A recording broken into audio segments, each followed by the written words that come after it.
Isang paalala, ang video na ito ay ayon lamang sa aking sariling pananaliksik. Hindi ko nais na pilitin ang sino man na maniwala sa videong inyong matutunghayan. Kung hindi kayo kumbinsido sa mga impormasyon at taliwas ang inyong paniniwala sa kaalamang aking ilalahad, maaari kayong gumawa ng sarili ninyong pagsisiyasat para sa inyong kakontentuhan. Ang videong ito ay gabay lamang sa mas malalim na kaalaman at pag-intindi at hindi gawa ng isang profesional. Naniniwala ako na malaya tayong magbigay ng opinyon at suhestyon bilang malayang mamamayan ng Pilipinas. Maraming salamat po.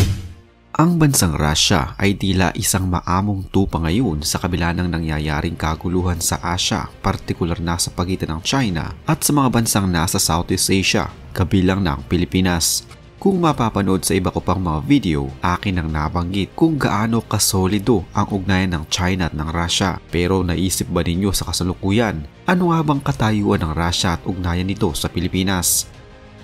Kung sakaling umabot na sa sukdulan ng lahat, nasa panig nga ba natin si Vladimir Putin o paninindigan niya ang kanyang solidong pakikisama kay Xi Jinping ng China?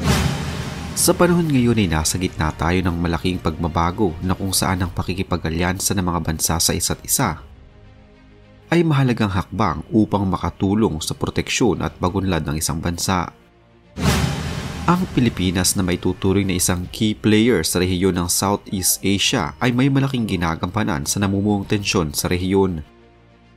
Kung pagbabasehan din ang kinalalagyan ng Pilipinas, may tuturing na ito ay nasa strategic location. Ang Russia, kung sakaling magkaroon ng kaguluhan sa rehiyon, ay may malaki ring magiging papel na gagampanan. Itinuturing ang Russia na malaki ang impluwensya sa lahat ng kontinente sa buong mundo. Sa kasaysayan, ang Russia ay nagkaroon ng magandang kooperasyon sa China, isang relasyon na mas pinatatag pa habang lumilipas ang mga dekada. Samantalang ang Pilipinas naman ay itinuturing na kapamilya ng Estados Unidos at may solidong ugnayan mula pa noon. Subalit sabi nga ng marami, walang permanente sa mundo. Lahat ay nagbabago, kahit pa ang pinakamalit na bagay sa ating daigdig. Tulad din ng mga alyansa, maaaring bukas o sa makalawa ay hindi na tayo suportado ng Amerika o maaaring hindi na din tayo pansin ng Australia. Tulad na lamang ng kung ano bang mangyayari kung sakaling kumampi sa atin ang bansang Russia na itinuturing na best friend ng China ayon sa mga eksperto. Dahil sa lokasyon ng ating bansa, malaki pa lang magiging pakinabang ng Russia sa atin kung sakaling umabot na sa sukdulan ng lahat. Subalit kung pumanig sa atin ang Russia, hindi mawawala ang komplikasyon at masamang dulot nito sa atin at sa ating mga kaalyansa. At kailangang balansehin muna ang lahat at busisiin ang bawat desisyon natin kung sakaling mangyari man ito dahil ang bansang Russia ay hindi basta-basta. Ang bansang Russia ay palaging may pangunahing role pagdating sa pandaigdigang entablado. At tiyak na mas pipiliin nila ang kanilang interes upang mas maging makapangyarihan at lalo pang mangibabaw. Totoo na ang relasyon ng China at Russia ay mas pinagtibay na ng kasaysayan, subalit hindi din naman lingid sa kalman ng mga dalubhasa na nagkaroon din ng tensyon at tiringan sa pagitan ng dalawang bansang ito. Maaaring ang mga pangyayaring iyon ay makaapekto sa paggawa ng desisyon ng Russia pagdating sa kung sino ang kanyang kakampihan. Paano nga ba makikinabang ang Russia kung sakaling kampihan niya ang Pilipinas? Una, magbubukas ito ng bagong pintuan para sa Russia na makasundo ang mga bansa sa South Pacific. At dahil dito, panibagong mga interes na naman ng Russia ang may sasakatuparan niya tulad na lamang ng pakikipagkalakalan at military strategy. Magiging magandang partnership ng Russia at Pilipinas lalo pa at ang ating bansa sa kasalukuyan ay unti-unting namamayagpag pagdating sa ekonomiya at puwersang militar. At kung mangyayari man ito, hindi na lamang din China ang maghahari-harian sa South China Sea. Maaaring ang pagpanig ng Pilipinas sa Russia ay magdudulot ng bahagyang paghina ng China sa rehiyon. Subalit kagaya na ng aking nabanggit, ang pagpanig sa atin ng Russia ay may kaakibat ng mga pagsubok. Gaya na lamang ng maaaring matigil ang alyansa ng Pilipinas sa mga bansang nasa West na malaki ang magiging epekto sa ating ekonomiya at puwersang militar. Kung ang tanong na nasa panig nga ba kaya natin ang Russia laban sa China, maaaring ang sagot dito ay isang tanong din. Ano nga bang magiging priority ng Pilipinas? Ang makipagkasundo sa bagong kakampi o ang kasalukuyang mga suporta at tulong na nagbumula sa mga dati na nating kakampi? At ano nga bang magiging reaksyon ng China kung sakaling panigan tayo ng Russia laban sa kanila? Siyempre, tiyak na tataas ang kilay ni Xi Jinping kung mangyari man ito. Tulad na nga ng aking nabanggit, ang relasyon ng China at Russia ay pinatibay na ng kanilang kasaysayan.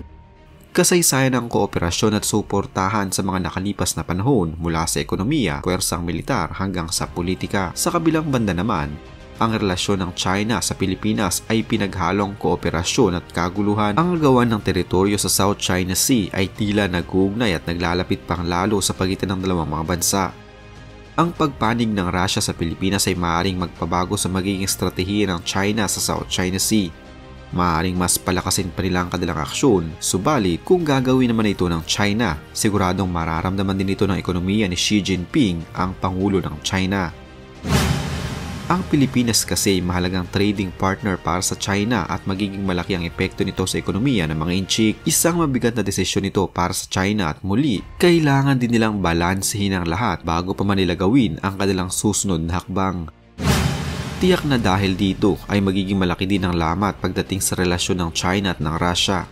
Ang alyansa ng Pilipinas at Russia kung sakaling mangyari man ay tiyak din nagugulat sa buong mundo. Hindi na lamang kasi ito basta alyansa ng dalawang pangkaraniwang bansa, kundi alyansang tiyak na maghahatid ng pagbabago, komplikasyon at gulat sa international community.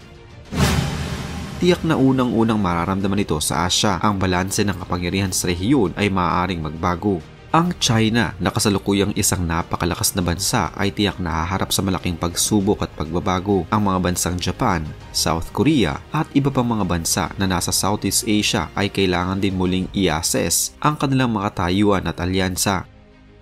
Kailangan nilang masiguro na nasa tamang posisyon pa rin sila at hindi sila malalagay sa alanganin sa hinaharap. Kung anong adjustment na kanilang gagawin, sila lamang ang nakakaalam at hindi nila ito gagawin hanggat hindi nangyayari ang alyansa ng Pilipinas at ng Russia.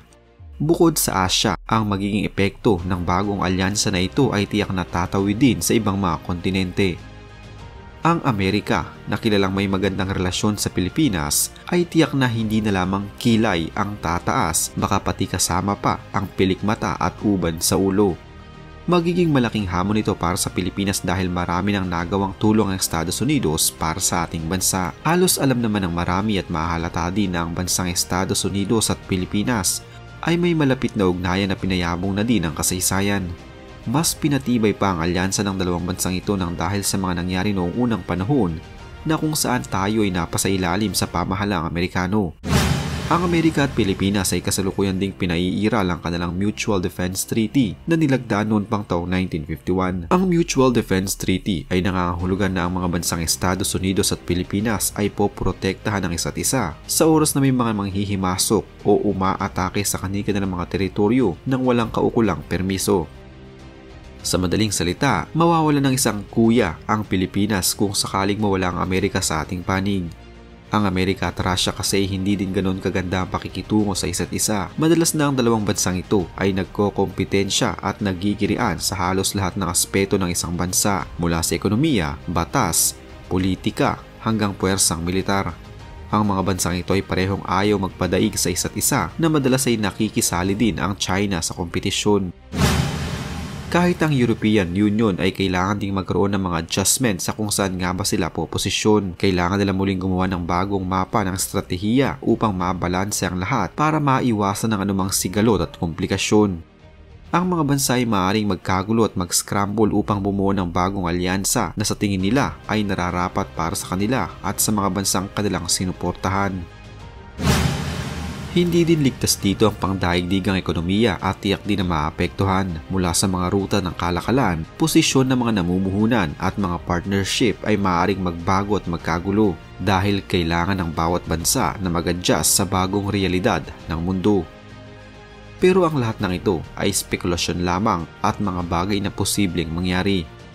Hindi pa rin natin alam kung ano nga ba ang mangyayari sa hinaharap. Walang nakakaalam ng magiging mga pagbabago at lalong-lalo na hindi tayo sigurado sa magiging mga desisyon ng bawat bansa. Tulad na nga ng aking nabanggit, marami ang maaaring mangyari sa hinaharap. Maaaring bukas ang kinikilala mong kakampi ay siya mong magiging mortal na kalaban at ang itinuturing mong public enemy number 1 ang siyang magiging katuwang mo pala sa susunod na araw.